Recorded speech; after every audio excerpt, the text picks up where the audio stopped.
Praise the Lord. என் கிறிஸ்துவுக்குள் பிரியமான என் சகோதரனே சகோதரியே, இன்று தேவன் உங்களுக்கு தந்த வார்த்தை, ரட்சிக்கப்படுகிறவர்களை கர்த்தர் அனுதினமும் சபையிலே சேர்த்து கொண்டு வந்தார். அப்போஸ்தலருடைய நடபடிகள் 2:47. ஹல்லேலூயா. ரட்சிப்புனா என்ன? ஹல்லேலூயா. ஞானஸ்தானம் எடுத்தா ரட்சிப்பா? சபைக்கு வாரம் போனால் ரட்சிக்கப்படலாமா? இல்லை ஒயிட் ட்ரெஸ் போட்டுன்னு ஆண்டவர் ஆராதிச்சா ரட்சிக்கப்படலாமா? இப்படி நிறைய கேள்விகள் இருக்கலாம். நானும் ஆரம்பத்தில் இந்த கேள்விகளோட தான் இருந்தேன், ரட்சிப்புனா இதான் போல அப்படின்ட்டு. ஆனால் ரட்சிப்புன்றது எப்பேற்பட்டதுன்னா, உங்களுடைய பாவங்களை கர்த்தர் மன்னித்தாருன்னு ஒரு நிச்சயம் உங்களுக்குள்ள இருக்கா? அது ரட்சிப்பு. தேவன் உங்க இருதயத்துல வாசம் பண்ணுகிறார், அவர் எனக்குள்ள இருக்கிறாரு, நான் உணர்றேன்னு நினைக்கிறீங்களா? அது ரட்சிப்பு. உங்களை பார்த்து பிறர் மனம் திரும்பி வாழ விரும்புறாங்களா? அதுதான் மெய்யான ரட்சிப்பு.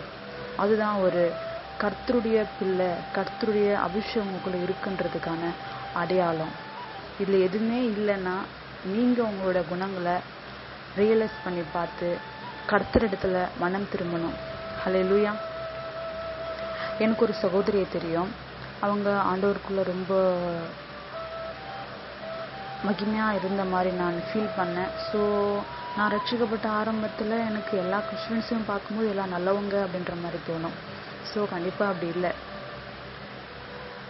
நான் அவங்ககிட்ட பழகும்போது பேசும்போது, ஸோ ஆண்டவர் பற்றி பேசும்போது எனக்கு கொஞ்சம் கேட்க ரொம்ப இன்ட்ரெஸ்டிங்காக இருக்கும். பைபிள் படிக்கும்போதே தெரியும், ஒரு சிலருக்கு நிறைய கேள்விகள் வரும். ஸோ அதனால கேட்க ஸோ எனக்கு இன்ட்ரெஸ்டாக இருக்குது. ஸோ நாளைக்குமா பேச ஆரம்பித்து ரொம்ப நல்ல ஒரு ஃப்ரெண்ட்ஷிப்குள்ளே ஃபெலோஷிப்குள்ளே நாங்கள் போயிட்டோம்.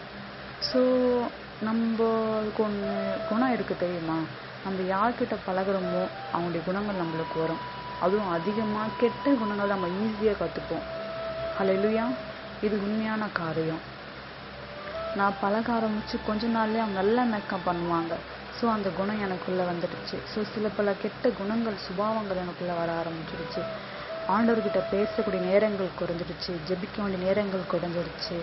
அந்த எதிர்த்து பேசுகிற குணம், ஸோ அந்த அடங்காத குணம் கொஞ்சம் கொஞ்சமாக எனக்குள்ள அந்த மாற்றத்தை உண்டுவாக்கிச்சு. கொஞ்ச நாளுக்கு அப்புறம் ரியலைஸ் பண்ண ஆரம்பிச்சேன்னா, நம்ம இப்படி இல்லையே, நம்ம குணம் இது இல்லையேன்னு சொல்லி ரியலைஸ் பண்ணுறதுக்கு கொஞ்சம் நாள் ஆயிடுச்சு. அந்த தேவனுடைய வசனம், அந்த வசனத்தை படிக்க எனக்குள்ளே இருக்கிற அந்த இருள் எனக்கு வெளிப்பட தெரிய ஆரம்பிச்சுது. ஸோ ஜெபிச்சேன்.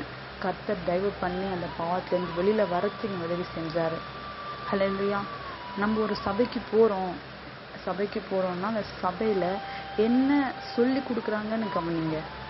நம்ம க்ளீன் ஆகிறோமா? நம்மளுக்குள்ளே இருக்கிற சின்ஸ், பாவ குணங்கள் நம்ம விட்டு மறையுதா? நம்முடைய பிறவி சுபாவங்கள் நம்ம விட்டு போகுதா? நம்ம இன்னும் அப்படியே இருக்கோமா?